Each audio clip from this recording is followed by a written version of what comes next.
The question, guys, is what is your core focus during onboarding?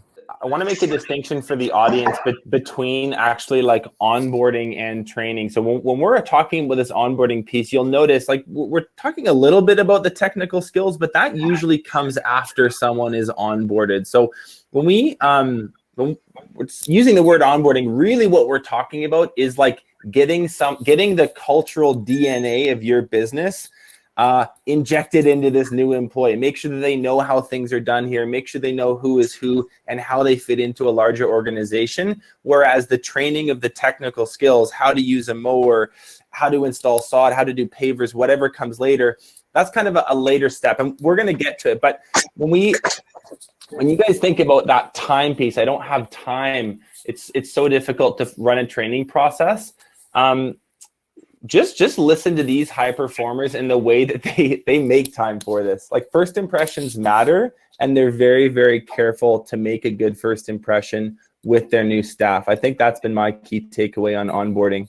One of the things that I'm doing during an interview, as well as trying to determine whether or not a person is a good fit for us, is I'm literally doing research on job satisfaction, people's prior experiences, and what people want out of a job and what's been uncomfortable for them. And the recurring theme is people feel like they were thrown into a job or into a role without any real backup. And so based on that, we have done a similar thing where we really want them to understand who we are, what the company's about, where everything is, who everybody is, so that they never go out into the field without feeling confident that they fit in already. And I love that. So our onboarding is very much about that as well. We do an online element that's about 4 to 6 hours, and then we move to a controlled environment training, which is in person. Was 1 day last year, now it's going to be 3 days. And the core focus, I got the foreman to figure that out. I said, what do they need to know in order to be not only useful, but also not embarrassed or uncomfortable out in the field? So we took what is it really, what do they need to know before they go out into the field and not feel foolish or embarrass us or, themselves, that kind of thing. And I love the question that's on the corner here. What predicts success in the first 30 days? Sometimes you can tell. Sometimes you can't. I've got a brief story. Do we have time for that, Benji? Go for it. Okay.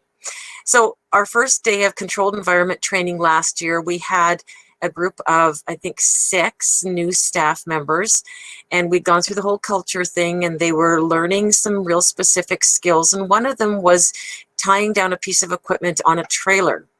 And the foreman who was doing the training asked one of these new hires, first day on the job, to go grab some straps. And his response was, "Isn't that bitch work?" And another guy who was doing training looked at him and was like, "Dude, we're laborers."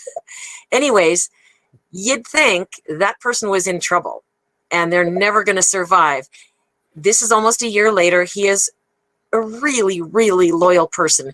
We learned that when he's uncomfortable and insecure, he says really dumb things. He's been written up for saying dumb stuff. And he is a great learner, super dedicated, would come out on Christmas Day if we asked him. So sometimes you can tell, sometimes you can't. That's a great story, Judy.